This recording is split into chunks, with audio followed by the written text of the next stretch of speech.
What do doctors say? What does my doctor have to say? This is an article written by a doctor, and I just love it because the title alone says it all.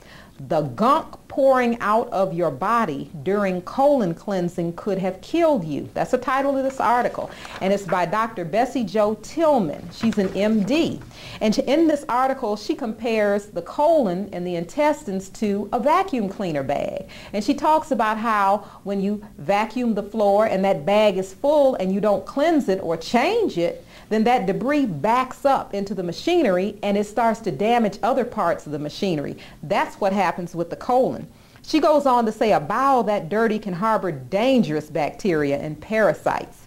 You care about your health. Now here's a good question, but have you ever thought about what it means to add high quality supplements to a body that is overtaxed and sluggish with toxic buildup? She's talking about old food and old waste. You're really throwing away your money.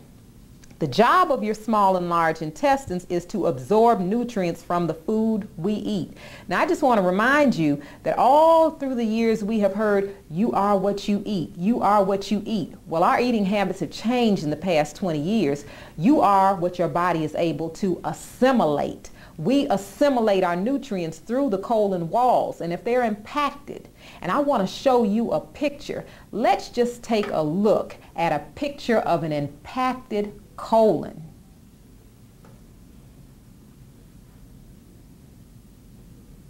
Looking at the camera. Now this is a picture of an impacted colon. Here you can see a lot of waste and debris.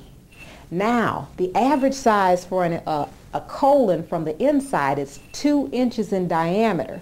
This is a picture of a woman whose intestine bloomed up to 9 inches in diameter. 9 inches. It says here, mom's chocolate cookies, greasy donut vacation in California, hot dog part of a lunch 5 years ago, pizza office party last year, hamburger, a lunch in 1980.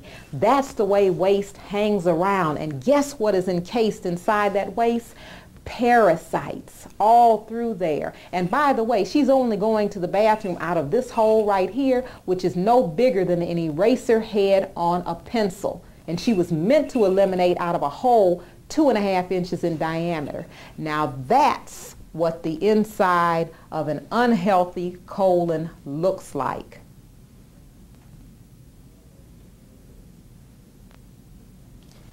Now look here, you see the inside of a healthy intestine. This is 2.5 inches in diameter. Now when you go to the bathroom, is your waste 2.5 inches in diameter? Does it have a smell to it? That's not normal. The unhealthy colon that was impacted that we just showed you that ballooned up to 9 inches, that person had a lifetime worth of waste and parasites in their system. This person right here has a very healthy colon because it doesn't have any incrustation and parasites on the inside. Now that's what a healthy colon should look like from the inside out.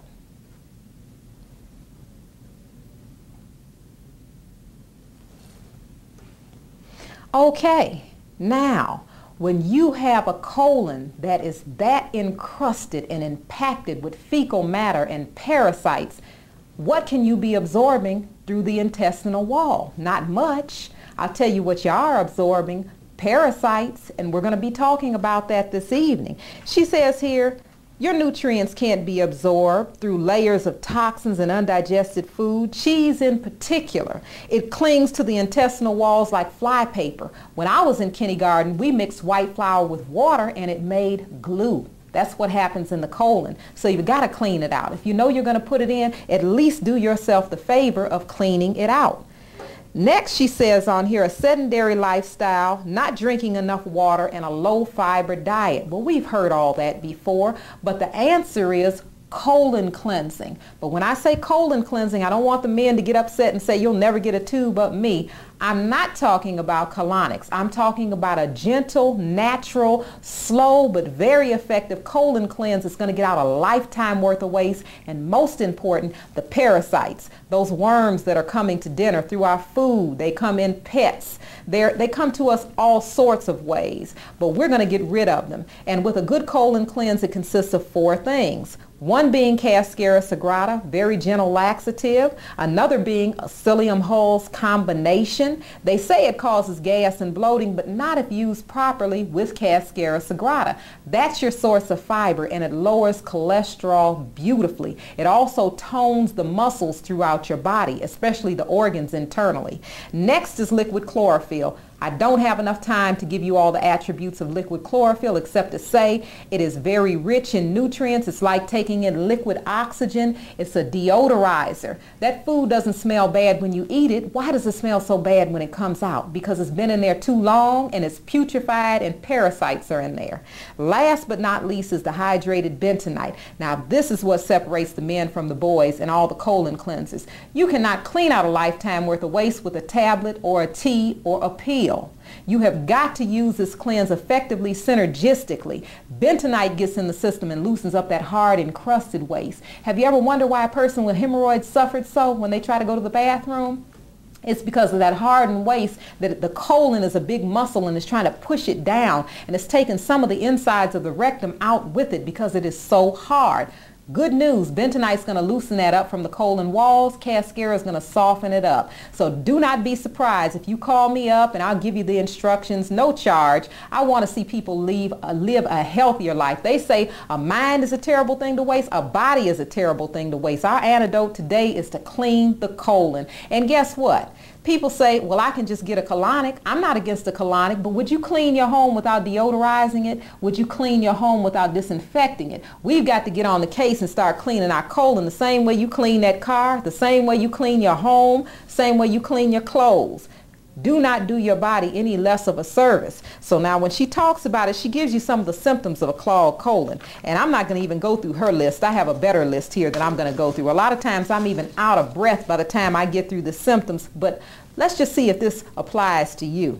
Anemia, arthritis, bad breath, body odor, blood pressure, hypertension, or either low blood pressure, brittle hair and nails, circles or bags under eyes, cold hands and feet, constipation, craving for food, depression, diabetes, eczema, fatigue, fibroid tumors, gas, gout, headaches, hemorrhoids, indifference, insomnia, jaundice, joint pain, low energy, lupus, lymphatic congestion, menstrual pain before, during, and after, nausea, nervousness, obesity, parasites, poor memory, prostate problems, protruding abdomen, rash, roundworms, seizures, skin problems, stress, tapeworms, thrush, thyroid problems, tonsillitis, ulcers, urinary tract infections, vaginitis, varicose veins, viruses, warts, worms, yeast, and zinc deficiency. I'm almost out of breath. You know that's the people in the United States. That is our diet, that's our lifestyle. Everything is quick pace, and we like a quick pace lifestyle. We eat that quick microwave food, we eat that fast food. I'm not here today to tell you that you shouldn't eat it. What I'm saying is it only makes sense if you're going to put it in. Don't put it in and leave it there, get it out. Let's do a little simple math. If you eat 3 meals a day and you only have a bowel movement once a day, most people think that's regular. They're under the misconception that if they eat 3 meals a day, tomorrow when they have one elimination, that's all the meals.